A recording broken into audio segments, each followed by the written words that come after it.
नमस्ते।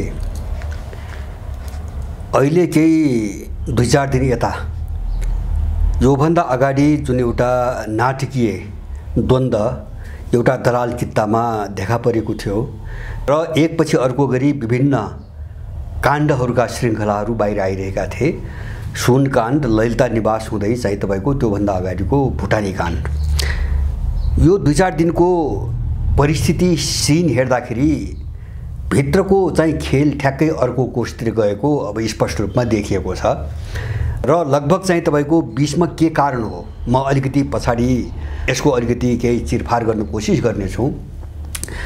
तर एक हप्ता अगाडि जुन परिस्थिति हो सत्तावृत्तिभित्र त्यो ठ्याक्कै चाहिँ तपाईको उल्टिएको छ र अहिले 3टा महत्त्वपूर्ण घटनाहरू घटेका छन् यो कित्ताभित्र।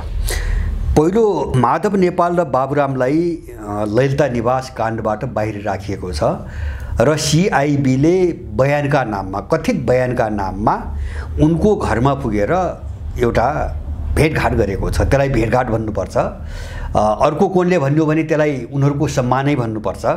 किन भन्छ भने सरकारी वकिलको अनुपस्थितिमा हैन एउटा प्रहरी निकायले गरेको चाहिँ तपाईको भेटघाटलाई बयान भनिदैन। बयानको निम्ति एउटा प्रक्रिया चाहिन्छ, त्यहाँ वकिल चाहिन्छ, उसले लेख्नुपर्छ।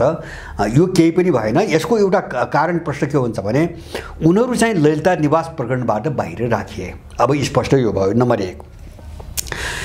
नम्बर 2, सुन काण्डमा चाहिँ सिआइबीले रिपोर्ट बुझाए पनि त्यसको थप छानबिन गर्नको निम्ति आयोग बनाउने भन्ने सहमति भएको छ, दलीय सहमति भएको छ।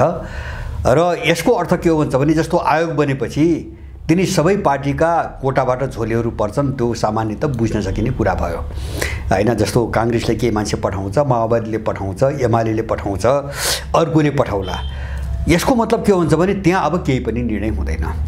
त्यसैले गर्दाखेरि सुन काण्डबाट सबैलाई जोगाउनुको निम्ति अर्को एउटा सहमति भयो हैन। जस्तो सिआइबीले मात्रै गर्दा हामीलाई मात्रै फसाउँछन् कि भन्ने ओली ग्याङ चाहिँ त्राही थियो हैन, एकदम त्रसित थियो। किन उनका जिम्मेवार मान्छेहरू पनि मुछिएका थियो त्यो काण्डमा, उनका मान्छेहरू पनि उच्च स्तरकै मान्छेको परिवारहरूको नाम मुछिएको थियो। अब यसबाट चाहिँ तपाईको सदन अवरुद्ध गरेर ओली केपी ओलीको गिरोह आफू जोगिने जो एउटा चाहिँ तपाईको बाटो खोजिरहेको थियो त्यसमा सफल भयो र आयोग बनाउने भन्नुको अर्थ अब चाहिँ सबै चोखा हुने भए, जस्तो ललिता निवास जस्तो सबै चोखा हुने भए, अब कारबाही कसैलाई नहुने भयो। तेस्रो अर्को महत्त्वपूर्ण घटना गरेको छ, नारायण काजीले भुटानी काण्डमा छानबिन गरिरहेका प्रहरीहरूलाई त्यहाँबाट सरुवा गर्थे हैन, जसले लामो समयसम्म त्यो सबै जानकारी राख्थे, एउटा प्रक्रियामा आएका थिए। उनलाई चाहिँ सरुवा गरेर उनले के भनेका थिए भन्छ भने जस्तो आवश्यक पर्यो भने आर्जु देउबा, मन्जु खाँड अथवा चाहिँ तपाईको रामबहादुर थापा लगायतका व्यक्तिहरूलाई पनि चाहिँ सोधपुछ गर्न सकिन्छ भन्ने खालको एउटा कुरो बाहिर आइरहेको थियो। त्यो सोधपुछबाट बचाउनुको निम्ति जस्तो जो नयाँ टिम अब ल्याइदिइसकेपछि उसले अगाडिका प्रक्रियाहरू केही पनि बुझ्दैन हैन, केही पनि बुझ्दैन, केही पनि थाहा हुँदैन। र नारायण काजी देउबाले अब जस्तो आर्जु लगायत हैन उनको कित्ताका मान्छेलाई जोगाउनुको निम्ति पुलिसहरू सरुवा गरेका छन् र यसमा नारायण काजीको सहमति देखिएको छ। इनका भित्र आफ्ना इन्ट्रेस्ट छन्। जस्तो यो 3टै घटनाहरू का पछाडि इनका आफ्ना इन्ट्रेस्ट त छन् नै, बाँच्ने, अपराध ढाकछोप गर्ने, इनका आफ्ना स्वार्थ त छन् नै। तर मलाई के लाग्छ भन्छ भने इनको स्वार्थको कारणले, इनका अगाडि समस्या आएको कारणले मात्रै यी घटनाहरू भएका छैनन्। किन भन्छ भने जस्तो तपाईको इनका मात्रै कुरो भइदिए भए यति चर्को ढङ्गले यो सतहमा आउने नै थिएन, यिनले भित्रै मिलाउँथे हैन। पहिलो कुरो त यिनले घटना आउनै थिएनन्, जस्तो भुटानी केस बाहिर आउनु थिएन हैन, जस्तो सबैका स्वार्थ कोही पनि फस्नुहुन्न अथवा चाहिँ तपाईको सबै मिलेर जानुपर्छ भन्ने तपाईको हिजो पनि थियो यिनको त्यो कुरो हैन। यिनले चाहेर त्यो काण्ड बाहिर आएको छैन। ललिता निवास पनि त्यही हो, पछिल्लो घटना जुन बाहिर आयो र त्यसपछि सुन काण्ड पनि त्यही हो, जस्तो एयरपोर्टबाट छिराएर चाहिँ बाहिर चाहिँ समातिएको छ। अब यसले के देखाउँछ भन्छ भने यो बाहिर चाहिँ तपाईको ल्याउने पनि अरू कोही छ र अहिले पछिल्लो कालमा यिनलाई मिलाउने पनि अर्को कोही छ हैन। यसमा चाहिँ मलाई दुविधा छैन, मलाई चाहिँ शङ्का छैन। यी दलालहरूको, यी देशद्रोहीहरूको नीति, यिनको चरित्र र यिनको चाहिँ तपाईको मिसन तपाईको हेर्दाखेरि छ। जब मैले केही दिन अगाडि अर्को पनि भनेको थिएँ, यो लक्षण कहाँबाट आइरहेछ भन्छ भने जस्तो एमाले भित्र विद्याको विरुद्धमा ओलीको ग्याङ हैन जबरजस्त रूपमा अगाडि आइरहेछ, मान्छेले अनुमानै गर्न नसक्ने हिसाबले। त्यस्तै गरेर माओवादीभित्र महराको विरुद्धमा उनको बाटो बन्द गर्नुको निम्ति दुईटा ग्याङहरू चाहिँ तपाईको जुटेका छन् र त्यहाँ एक खालको निर्णय भएको छ। यो सबै प्रक्रियाहरू अगाडि बढिरहेका थिए। अब हिजो किन त्यस्तो भयो त? जस्तो केही दिन अगाडि यिनी एक आपसमा मारामार काटाकाट हैन। जस्तो ओली एउटा कुन मानसिकतामा परेका थिए भन्छ भने सत्तामा यिनीहरू छन्, मलाई काहीँ न काहीँ यिनले फसाइ छाड्छन् भन्नेमा थिए। र ओलीको दाउ के थियो भन्छ भने काङ्ग्रेससँग सरकार बनाएर प्रचण्डलाई सिधाइदिने मिसनमा उनी हिँडेका थिए। उनले त्यसको निम्ति एउटा पत्र शेरबहादुरको हातमा दिइ नै सकेका छन् हैन। प्रधानमन्त्री हामी मान्छौँ पुरै कार्यकाल भनेर उनले एउटा पत्र दिइ नै सकेका छन्। त्यो जोगिनुको निम्ति, आफू जोगिन र प्रचण्डलाई फसाउनुको निम्ति उनले त्यो कदम पनि अगाडि त्यहाँसम्म आइसकेको परिस्थिति। अब रातारात यस्तो सहमति किन आयो? जस्तो कतिपय मान्छेहरूले यसलाई चाहिँ उनीहरूको हैन आन्तरिक चिज हो, आन्तरिक स्वार्थ हो पनि भनिरहेका छन्। मैले अघि नै पनि भने उनको नितान्त आन्तरिक मात्रै, जस्तो बाहिर फ्याक्टरको कुनै भूमिका नभइदिएको भए, उनको आफ्नो कुरा मात्रै भइदिए भए यिनी घटनाहरू बाहिर आउने नै थिएनन्। पहिला हामीले बुझ्ने थियो बाहिर आउने मात्रै थिएनन्, होइन कि बाहिर आइसकेपछि यति शत्रुतापूर्ण ढङ्गले अगाडि बढ्ने नै थिएनन्। जस्तो शेरबहादुरले नारायण काजीलाई धम्की दिने हैन, अथवा नारायण काजीले चाहिँ तपाईको मैले कसैलाई पनि छोड्दैन भनेर तपाईको घुर्क्याउने हैन। अब प्रचण्डले कति चाहिँ तपाईको बाचा गरे, यो हामी तपाईलाई साथ कुनै पनि हालतमा कसैलाई छोड्दिन भने, ओलीहरूले पनि यस्तै गरे इत्यादि। तर यिनी सबै उल्टिए। किन भन्छ भने यिनीहरू चाहिँ तपाईको अब यिनीहरू चाहिँ प्यादा हुन्, कसैले खेलाका प्यादा हुन् हैन। यिनी बोल्ने भनेको निर्देशन जे आउँछ अथवा चाहिँ जे बोल भनेर चाहिँ तपाईको आदेश आउँछ यिनी बोल्ने त्यही हो। त्यसकारणले यिनको बोलीमा कुनै ठेगान न हिजो थियो हैन, न आज छ, न चाहिँ भोलि नै रहन्छ। यो सामान्य कुरा भयो। तर जस्तो मैले पहिले यहाँहरूलाई भनेको थिएँ, यसका पछाडि एउटा ठुलो गेम छ। जुन घटनाहरू आइरहेछन् नि, यो छानबिन गर्ने अथवा भ्रष्टाचारीलाई दण्डित गर्ने हैन, एउटा चाहिँ सुशासन कायम गर्ने हिसाबमा यिनी घटनाहरू आएका होइनन् र त्यो निष्कर्षमा यी घटनाहरू पनि जाँदैनन्। मैले पहिले भनेको थिएँ यसको कुनै चाहिँ टुङ्गो लाग्नेवाला चाहिँ छैन।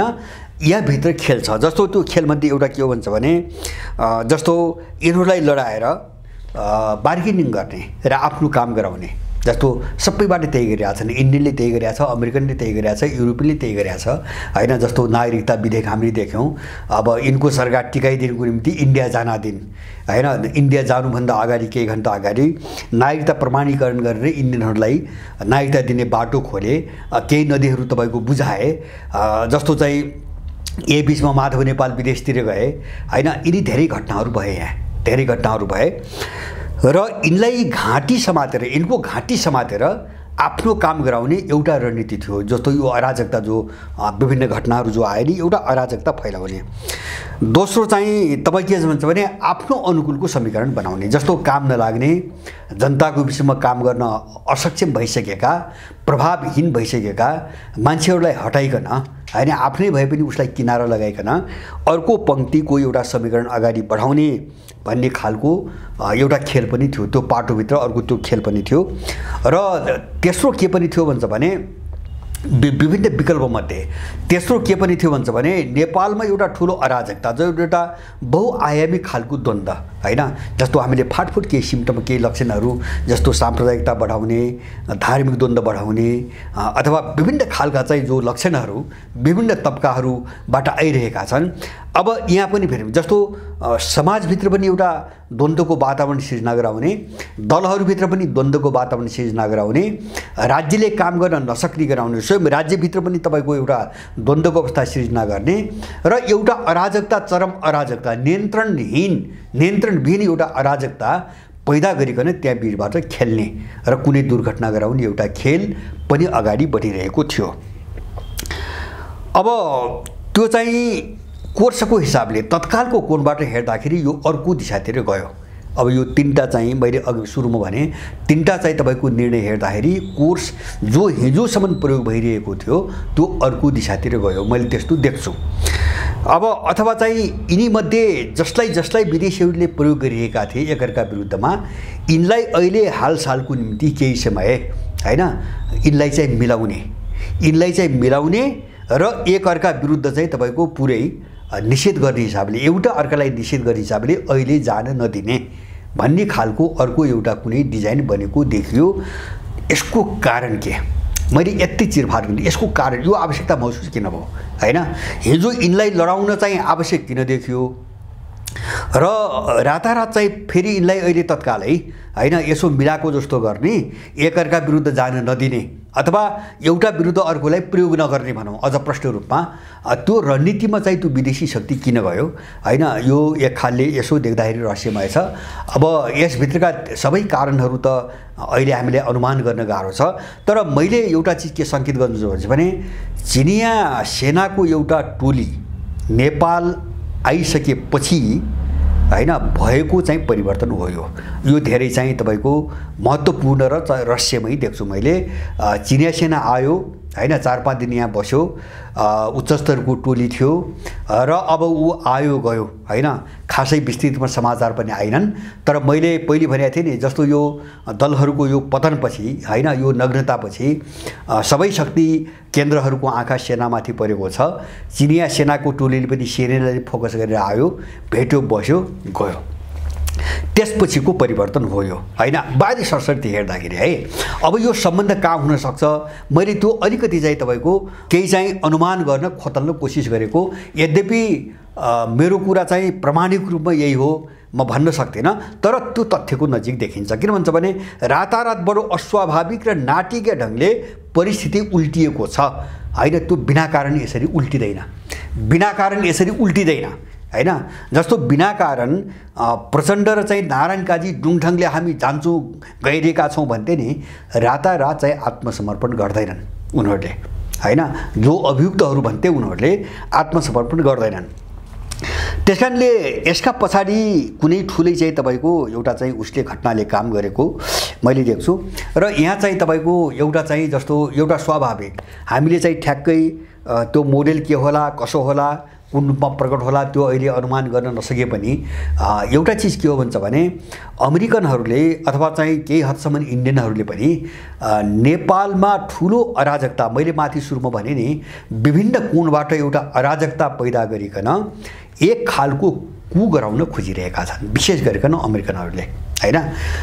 अब त्यो कुमा सेना प्रत्यक्ष रूपमा चाहिँ सामेल छ कि छैन मैले भन्न सक्दिनँ, तर परिस्थिति यस्तो बन्दै गएको छ कि सेना थाहा नपाए पनि, यो सबै डिजाइन उसलाई थाहा नभए पनि ऊ चाहिँ त्यहाँ चाहिँ मुछिनुपर्ने चाहिँ परिस्थिति आउँछ हैन।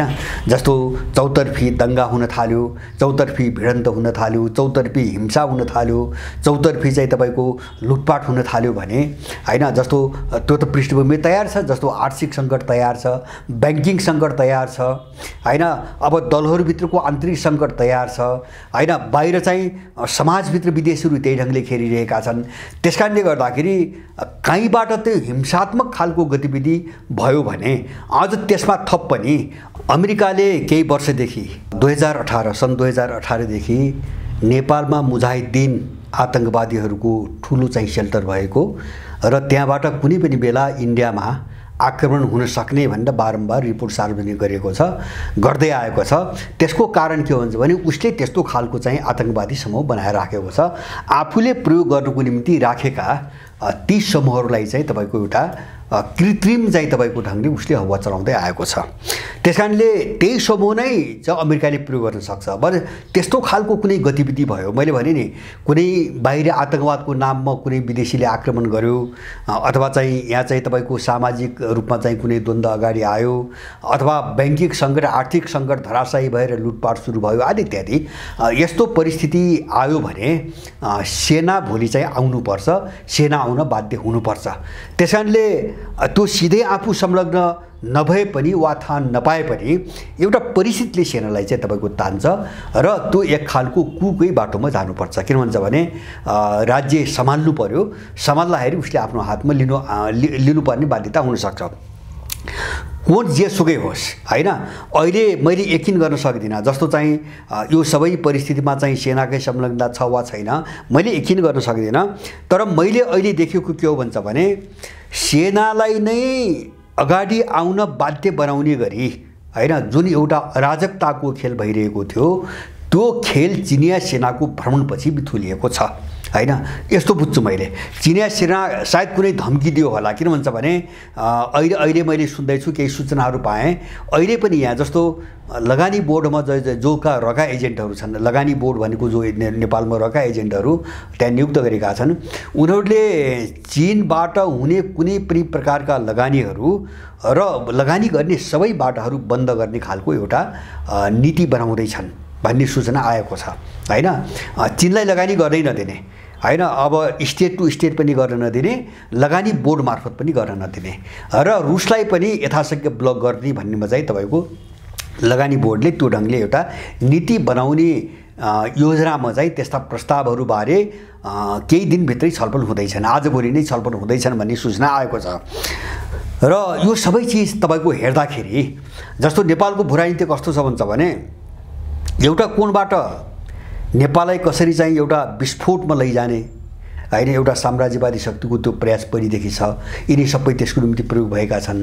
र अर्कोतिर सम्भावित त्यो परिणाम हैन जुन उनले योजना बनाइरहेका छन् त्यसबाट निस्कने चाहिँ असर आफूमाथि पर्ने असरलाई लिएर अर्को पक्षले पनि बारम्बार चाहिँ चेतावनी र एउटा सन्देश दिँदै आएको छ हैन। बाहिर तपाईँ हामीले नसुने पनि त्यो दिन्छ, त्यो बुझेकै कुरा हो। जस्तो त्यो चीनले पनि दिन्छ, रुसले पनि दिन्छ होला हैन। जस्तो एउटा चाहिँ शक्ति राष्ट्र हो, महाशक्ति नै हो अहिलेको हैन, उसले पठाएका चाहिँ तपाईँको प्रस्तावहरू हैन पत्तै नपा जस्तो गरेर मानव त्यो प्रस्ताव चाहिँ तपाईँको कुनै चाहिँ भुटानले पठाउला जस्तो गरेर जसरी दबाएर राखिरहेछन् नि, यसको मूल्य यिनीहरूलाई कति भारी पर्छ भन्ने कुरा यिनले अनुमान नगरेको हुनसक्छ। तर नेपालको भूराजनीतिक जोखिममा गइसकेका छ। त्यसकारणले मैले के देख्छु अहिले जो उल्टियो नि 3-4 दिनका जो परिस्थिति उल्टियो, चिनिया सेनाको भ्रमणपछि जो तयारी थियो सायद उनले थाहा पाए हैन, नेपालमा एउटा ठुलो हिंसा र हत्या गराएर अराजकता मार्फत गराएर ठ्याक्कै चाहिँ एक प्रकारको कुको दिशामा लैजाने। अब त्यसो भएपछि त सरकार त विघटन भयो अनि उनको अनुकूलका मान्छेहरू अगाडि राखेर सेनाको ब्याकिङमा, किन ब्याकिङमा त बस्नै पर्यो हैन। जस्तो अहिले भएको तपाईँको दल सरकार सबै तुहेपछि सम्हाल्न नसकेपछि असफल भएपछि हैन, अब त्यसलाई चाहिँ राज्यलाई त थ्याग्नु पर्यो।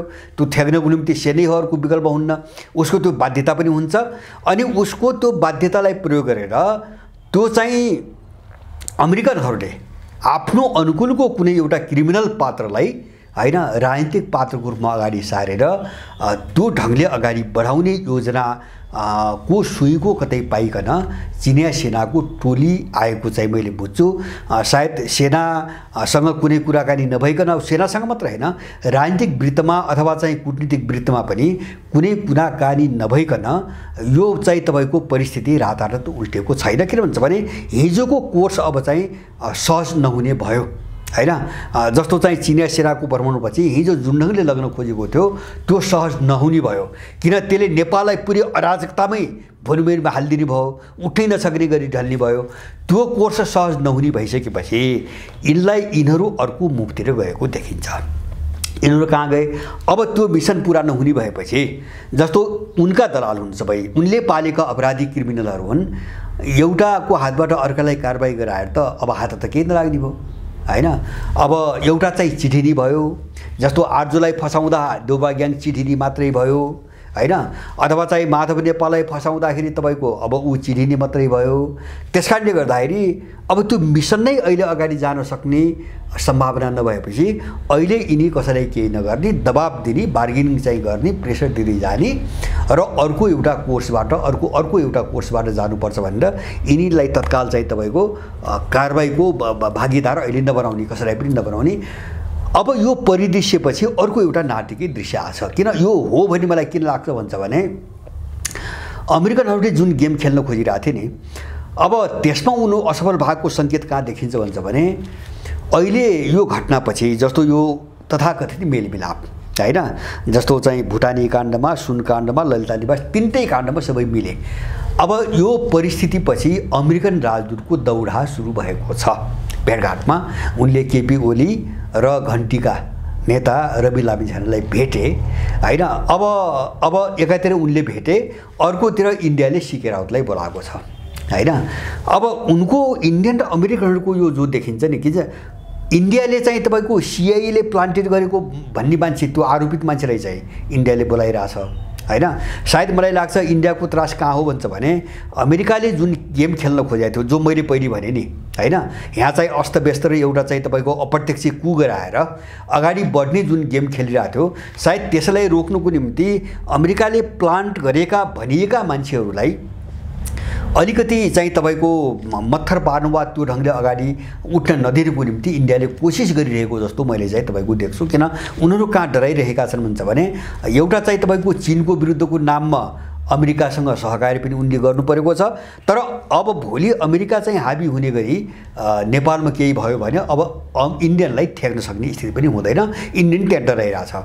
त्यसकारणले इन्डियाले सीके राउतलाई बोलाउने र अर्कोतिर चाहिँ यहाँ के देखिन्छ भन्छ भने जस्तो यो बिचमा बडो घनिष्ठ सम्बन्ध रहेका एमाले र घन्टीवालाहरू हैन। अब यो बिचमा त के भयो भन्छ भने अब यो बिचका केही घटनाहरूमा त घन्टीका मान्छेहरू एमालेप्रति एकदमै आक्रामक भएर आएका थिए हैन। जस्तो एमालेको आलोचना गर्दै आथे, एमाले बदमासी गरिरहेछ, बेइमानी गरिरहेछ हैन। जस्तो चाहिँ जाँचबुझ गर्न दिइरहेको छैन, सिआइबीलाई जाँचबुझ गर्न दिइरहेको छैन, आयोगको माग गर्नु चाहिँ वितण्डा मचाउनु हो अथवा संसद अवरुद्ध गर्नु वितण्डा मचाउनु हो आदि इत्यादि भन्दै आथे। अब यो जो दूरी बढ्दै गएको थियो नि, यो दूरी कहाँबाट आइरहेको थियो भन्छ भने जस्तो यो प्रचण्डको चाहिँ तपाईको इन्डिया भ्रमणको बेला मैले पहिले यहाँहरूलाई भनेको छु, रवि लामिछाने पनि इन्डिया गएका थिए हैन। इन्डिया गए, किन गए, अब के को निम्ति गए, उनले केही कुरो बाहिर ल्याएनन्। त्यसकारणले अहिले अमेरिकन राजदूत अब रवि लामिछानेको पोजिसनमा जस्तो इन्डिया गए आए हैन। अब त्यसपछि चाहिँ एमालेसँग अलिकति उनको बढेको चाहिँ तपाईको दूरी, यो सबै कोणले हेर्दाखेरि अमेरिकन राजदूत यिनी दुईटाको निकटता कसरी गराउने भन्ने चाहिँ योजनामा हिँडेको देखिन्छ हैन, मोटामोटी देखिन्छ। सायद भोलिको दिनमा अब घन्टीवालाहरूले एमालेको आलोचना गर्न बन्द गरे भने मैले जे भनिरहेको छु अब यसमाथि कुनै शङ्का रहन्न, कुनै पनि शङ्का रहन्न। मैले अघि नै पनि भने जस्तो शेरबहादुरलाई हामी प्रधानमन्त्री मान्छौँ भनेर ओलीले एउटा पत्र पठाइसकेका छन्। अब सायद यही सेरोफेरोमा हैन, जस्तो चाहिँ शेरबहादुर, ओली, घन्टी अथवा सबैलाई जोडेर हैन एक खालले अगाडि लैजाने र अलिकति काम गराउने भन्ने अमेरिकनहरूको रणनीति बनेको कारणले पनि यो सबै चाहिँ यो पछिल्लो कालमै उथलपुथल आएको हुनसक्छ। तर चाहिँ अहिले यी जो मिले त्यो आन्तरिक इनका आफ्ना कुरा, इनका आफ्ना स्वार्थ अथवा यिनी बीचमा भएको छलफलको कारणले मात्रै भएको होइन। यसको नतिजा भोलि अझ प्रष्ट रूपमा देखिन्छ। जस्तो अब यिनीहरूमध्ये को कसरी जान्छन् भोलि हैन, को कसरी जान्छन्। जस्तो अहिले त खिचरी कपरे जस्तो नारायण काजी ठुल्ठुला कुरा गर्थे, चर्का कुरा गर्थे, के न चाहिँ तपाईँको बडो सुशासनवादी हुँ, बेकुब बनाउन तम्सेका थिए हैन। लत्रक्कै परेर आत्मसमर्पण गर्नु पर्यो। पुष्पकमलको हालत पनि त्यही तपाईँको भएको छ। अब यसले के देखाउँछ भन्छ भने मैले बुझ्छु देश अर्को खतरनाक चाहिँ तपाईँको कोषतिर गयो हैन। किन भन्छ भने यो जो चाहिँ परिस्थिति चाहिँ एउटा दृश्य बदलिएको छ, यसले गर्दाखेरि यो शक्ति केन्द्रको असफलता हैन, कमसेकम एउटा कोर्समा असफलता देखाइरहेको छ। यसको मतलब ऊ चाहिँ घाइते भएको छ हैन, एउटा योजनामा घाइते भएको छ र अर्को खतरनाक ढङ्गले ऊ चाहिँ तपाईँको अगाडि जान सक्छ र यिनीहरू सबै मिलाउने भनेको अर्को एउटा खतरनाक चाहिँ तपाईँको परिस्थिति नेपालमा निम्त्याउने हो। त्यसकारणले मैले बारम्बार भनेको छु र फेरि यहाँहरूलाई भन्छु, यिनीहरूसँग यिनको प्रतिकार गर्नु र यो चाहिँ दलाल बक्सिस तन्त्र भनौँ, यो विदेशीले थमाएको यो जो अपराध तन्त्र हो, यसको जरैबाट यसको उन्मूलन गर्नुको निम्ति अगाडि बढ्नुको कुनै पनि विकल्प छैन। यिनको खेल सबै यस्तै हो। हामी कस्तो चाहिँ एउटा दुर्भाग्य विडम्बनामा फस्यौँ भन्छ भने यति बेला इन्डियामा चाहिँ चन्द्रयान चन्द्रको दक्षिणी ध्रुवमा पठाएको उत्सव बनिरहेछ। मान्छे कहाँ रमाइरहेछ हैन।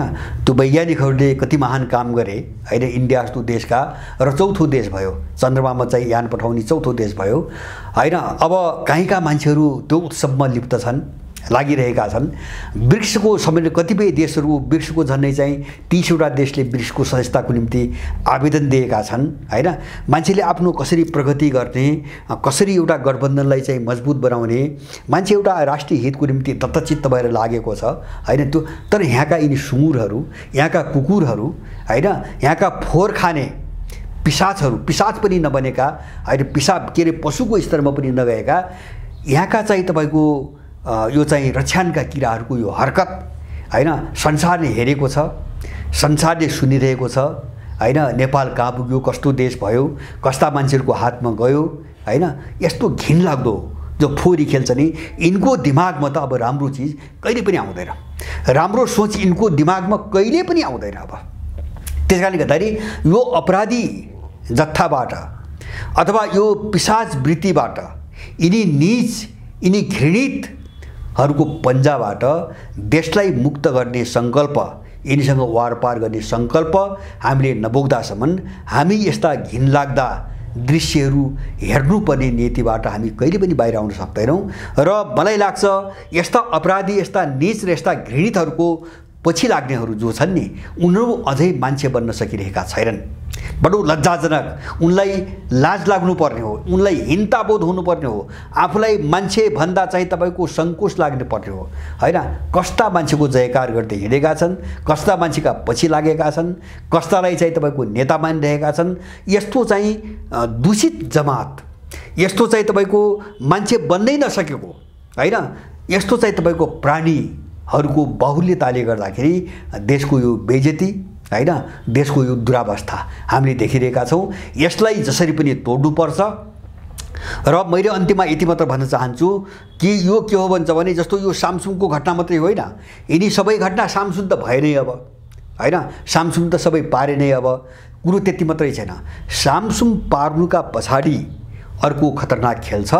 र त्यो खतरनाक ढङ्गले जस्तो जो राहत त पाए नि, जस्तो आर्जु मन्जु जस्ताले राहत पाउने भए, अथवा सुनकाण्डमा त्यही ओलीकै परिवारको नाम मुछिएको छ हैन, ऊ चाहिँ जलहरीको कुरा छ हैन, राहत सबैले पाए हैन। त्यसमा माओवादीका मान्छे मुछिया छन्, काङ्ग्रेस के कम हैन, काङ्ग्रेस एमाले के कम, माओवादी के कम।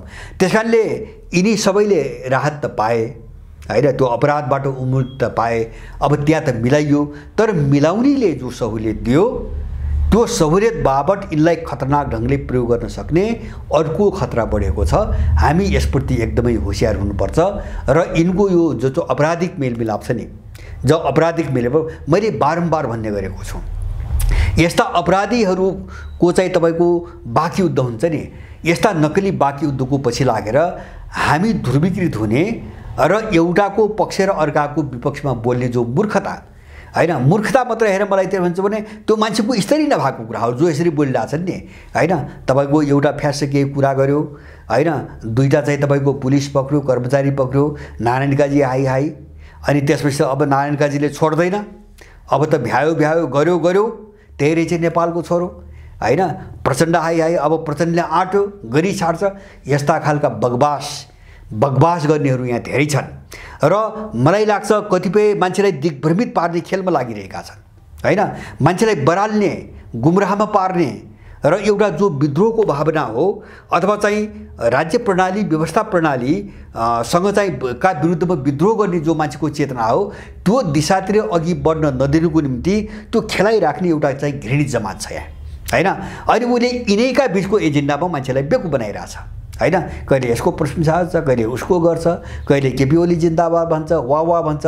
हामी यस्तो चिजबाट बचौँ हैन। किन भन्छ भने हामी मिसन बुझौँ, यी सबैको मिसन हामीले मात्रै के बुझौँ भन्छ भने यिनीहरू मदन भण्डारी जीवराज मारेर, दरबार हत्याकाण्ड गराएर, 17,000 मान्छे मारेर, सबै काम सकेर हैन, दिल्लीको आँगनमा हैन, उनको चाहिँ घर आँगनमा गएर हैन, उनले दिएको निर्देशन, उनले दिएको चिरगटको आधारमा सही गरेर यहाँसम्म आएका अपराधीहरू हुन् हैन, उठाएको पनि उनीहरूले हो, यहाँ ल्याएको पनि यिनीहरूले हो।